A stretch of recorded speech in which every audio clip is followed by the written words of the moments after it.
ಇನ್ನು ಹಾಸನ ಜಿಲ್ಲೆಯ ಮಲೆನಾಡು ಭಾಗದಲ್ಲೂ ಕೂಡ ಮಳೆ ಅಬ್ಬರಿಸುತ್ತದೆ. ಪ್ರವಾಹದ ಮಟ್ಟ ಮೀರಿ ಹೇಮಾವತಿ ನದಿ ಹರಿಯುತ್ತದೆ. ಸಕಲೇಶಪುರದ ಬೇಲೂರು ರಸ್ತೆಯಲ್ಲಿ ಗದ್ದೆಗಳು ಸಂಪೂರ್ಣವಾಗಿ ಜಲಾವೃತವಾಗಿವೆ. ನೂರಾರು ಎಕರೆ ಪ್ರದೇಶದ ಭತ್ತದ ಗದ್ದೆಗಳು ಜಲಾವೃತವಾಗಿದೆ. ಇದರಿಂದ ಆ ಭಾಗದಲ್ಲಿರುವಂತಹ ರೈತರಿಗೆ ತುಂಬಾ ತೊಂದರೆ ಆಗಿದೆ. ಯಾಕಂದ್ರೆ ಗದ್ದೆಗಳು ಕೂಡ ಸಂಪೂರ್ಣವಾಗಿ ಜಲಾವೃತವಾಗಿದೆ. ಅದು ಒಂದೆರಡು ಎಕರೆ ಅಲ್ಲ, ನೂರಾರು ಎಕರೆ ಪ್ರದೇಶದ ಗದ್ದೆಗಳು ಸಂಪೂರ್ಣವಾಗಿ ಜಲಾವೃತವಾಗಿದೆ. ಪ್ರವಾಹದ ಮಟ್ಟ ಮೀರಿ ಹರಿಯುತ್ತದೆ ಹೇಮಾವತಿ ನದಿ. ಸಕಲೇಶಪುರ ಪಟ್ಟಣದ ಬೇಲೂರು ರಸ್ತೆಯಲ್ಲೂ ಕೂಡ ಗದ್ದೆಗಳು ಜಲಾವೃತವಾಗಿದೆ. ಹೇಮಾವತಿ ನದಿಯಲ್ಲಿ ಈಗಾಗಲೇ 30,000 ಕ್ಯೂಸೆಕ್ ನೀರು ಹರಿದು ಹೋಗ್ತಿದೆ.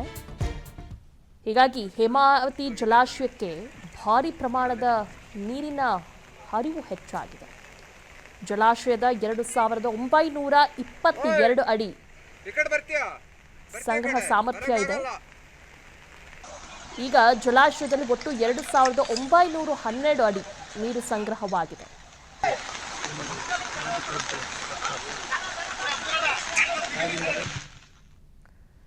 ಸಕಲೇಶಪುರದ ಹೊಳೆ ಮಲ್ಲೇಶ್ವರನಿಗೆ ಜಲದಿಗ್ಬಂಧನ ಎದ್ದಾಗಿದೆ. ನದಿ ನೀರಲ್ಲಿ ಸಂಪೂರ್ಣವಾಗಿ ಮುಚ್ಚಿ ಹೋಗಿದೆ. ದೇವಾಲಯದ ಬಹುತೇಕ ಮೆಟ್ಟಲುಗಳು ಕೂಡ ಜಲಾವೃತವಾಗಿದೆ. ಹೀಗಾಗಿ ದೇವಾಲಯಕ್ಕೆ ಈಗ ಜಲದಿಗ್ಬಂಧನ ಎದುರಾಗಿದೆ.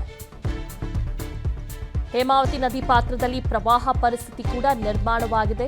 2 ವರ್ಷಗಳ ಬಳಿಕ ಮತ್ತೆ ನದಿ ತುಂಬಿ ಹರಿಯುತ್ತದೆ. ಹೇಮಾವತಿ ನದಿ ನೀರಿನಲ್ಲಿ ಹೊಳೆ ಮಲ್ಲೇಶ್ವರ ದೇವಾಲಯದ ಮೆಟ್ಟಲುಗಳು ಸಂಪೂರ್ಣವಾಗಿ ನೀರಾಗಿದೆ. ಅಲ್ಲಿ ಕಂಪ್ಲೀಟ್ ಆಗಿ ಜಲಾವೃತವಾಗಿದೆ. ದೇವಸ್ಥಾನಕ್ಕೆ ನೀರು ನುಗ್ಗಿದೆ. ಭಾರಿ ಮಳೆಯಿಂದ ಸಕಲೇಶಪುರದ ಹೇಮಾವತಿ ನದಿ ದಂಡೆಯಲ್ಲಿ ಇರೋ ಹೊಳೆ ಮಲ್ಲೇಶ್ವರನಿಗೆ ಜಲದಿಗ್ಬಂಧನ ಎದುರಾಗಿದೆ. ಬಹುತೇಕ ಮೆಟ್ಟಲುಗಳು ಕೂಡ ಅಲ್ಲಿ ಜಲಾವೃತವಾಗಿದೆ. ಹೆಚ್ಚಿನ ಭಕ್ತರು ಅಲ್ಲಿ ಹೋಗ್ತಾ ಇದ್ರು ಆ ದೇಗುಲಕ್ಕೆ. ಆದರೆ ಈಗ ಮಳೆ ಹೆಚ್ಚಾಗ್ತಿರೋ ಕಾರಣ ಬಹುತೇಕ ಮೆಟ್ಟಲುಗಳೇ ಜಲಾವೃತವಾಗಿದೆ.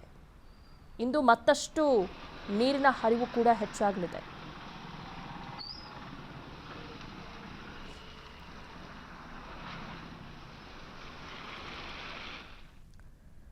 ಅಂಕೋಲಾದ ಶಿರೂರಿನಲ್ಲಿ ಗುಡ್ಡ ಕುಸಿತ ಪ್ರಕರಣ ಸಂಬಂಧಪಟ್ಟಂತೆ ಟಿಂಬರ್ ತುಂಬಿದ ಲಾರಿಯೊಂದಿಗೆ ಚಾಲಕ ಕಣ್ಮರೆಯಾಗಿರುವಂತಹ ಘಟನೆ ನಡೆದಿದೆ. ಲಾರಿಯೊಂದಿಗೆ ಚಾಲಕ ಕಣ್ಮರೆಯಾಗಿದ್ದಾನೆ. ಜಿಪಿಎಸ್ ಲೊಕೇಶನ್ ಗುಡ್ಡ ಕುಸಿತ ಪ್ರದೇಶದಲ್ಲೇ ಪತ್ತೆಯಾಗಿದೆ. ಆದರೆ ಚಾಲಕ ಮಾತ್ರ ಪತ್ತೆಯಾಗಿಲ್ಲ. ಲಾರಿ ಸಮೇತ ಚಾಲಕ ಅರ್ಜುನ್ ನಾಪತ್ತೆಯಾಗಿರುವಂತಹ ಶಂಕೆ ವ್ಯಕ್ತವಾಗಿದೆ. ಜಿಲ್ಲಾಡಳಿತ ಸಂಪರ್ಕಿಸಿ ತ್ವರಿತ ಕಾರ್ಯಾಚರಣೆಗೆ ಮನವಿ ಕೂಡ ಮಾಡಿದೆ. ಡಿಸಿಗೆ ಅರ್ಜುನ್ ಕುಟುಂಬ ಮಾಲೀಕ ಮುಬಿನ್ ಅವರು ಮನವಿ ಕೂಡ ಮಾಡಿದ್ದಾರೆ. ಆತ ಎಲ್ಲಿದ್ದಾನೆ ಏನು ಅನ್ನೋದ್ರ ಬಗ್ಗೆ ಪತ್ತೆ ಹಚ್ಚಿ ಅಂತ.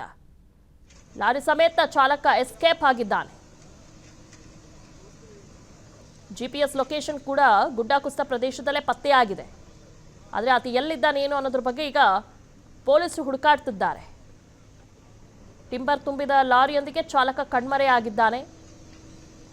ಜೋಯ್ಡಾ ರಾಮನಗರದ ಜಗಲ್ಪೇಟ್ನಿಂದ ಕಟ್ಟಿಗೆ ತುಂಬಿದ 12 ಚಕ್ರದ ಲಾರಿ ಕೇರಳಕ್ಕೆ ಪ್ರಯಾಣಿಸುತ್ತಿತ್ತು.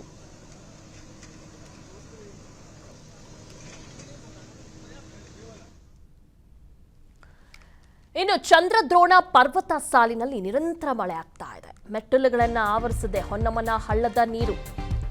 ಚಿಕ್ಕಮಗಳೂರು ತಾಲೂಕಿನ ದತ್ತಾಪೀಠ ರಸ್ತೆಯಲ್ಲಿರುವಂತಹ ಹಳ್ಳ ಇದು. ಮೆಟ್ಟಲುಗಳನ್ನು ಕೂಡ ಆವರಿಸಿದೆ ಹಳ್ಳದ ನೀರು. ದೇಗುಲಕ್ಕೂ ಕೂಡ ನೀರು ಕಂಪ್ಲೀಟ್ ಆಗಿ ನೀರಾಗಿದೆ, ಜಲಾವೃತವಾಗಿದೆ. ಅಲ್ಲಿ ಮುನ್ನೆಚ್ಚರಿಕಾ ಕ್ರಮವಾಗಿ ಫಾಲ್ಸ್ ಬಳಿ ಪ್ರವಾಸಿಗರ ನಿಷೇಧ ಕೂಡ ಹೇಳಲಾಗಿದೆ. ಯಾವುದೇ ಪ್ರವಾಸಿಗರನ್ನು ಕೂಡ ಅಲ್ಲಿ ಬಿಡ್ತಾ ಇಲ್ಲ. ಜಿಲ್ಲಾಡಳಿತ ಕೂಡ ಎಚ್ಚರಿಕೆಯನ್ನ ಕೊಟ್ಟಿದೆ. ಪೊಲೀಸರು ಕೂಡ ಎಚ್ಚರಿಕೆಯನ್ನ ಕೊಟ್ಟಿದ್ದಾರೆ. ಯಾರನ್ನೂ ಕೂಡ ಅಲ್ಲಿ ಪ್ರವೇಶ ಮಾಡೋದಕ್ಕೆ ಬಿಡ್ತಾ ಇಲ್ಲ. ಚಂದ್ರದ್ರೋಣ ಪರ್ವತ ಸಾಲಿನಲ್ಲಿ ನಿರಂತರ ಮಳೆ ಆಗ್ತಾ ಇದೆ. ತೋಟ ರೈತರಿಗೆ ಬಹಳ ನಷ್ಟ ಉಂಟು ಮಾಡಿದೆ. ಈ ಮಳೆ ಸಂಪೂರ್ಣವಾಗಿ ಜಲಾವೃತವಾಗಿದೆ. ಅನುಕ್ಷಣದ ಸುದ್ದಿಗಳಿಗಾಗಿ ವಿಸ್ತಾರ ನ್ಯೂಸ್ ಯೂಟ್ಯೂಬ್ ಚಾನೆಲ್ ಸಬ್ಸ್ಕ್ರೈಬ್ ಮಾಡಿ. ಹೊಸ ಸುದ್ದಿಗಳ ನೋಟಿಫಿಕೇಶನ್ಗಾಗಿ ಬೆಲ್ ಐಕಾನ್ ಕ್ಲಿಕ್ ಮಾಡಿ.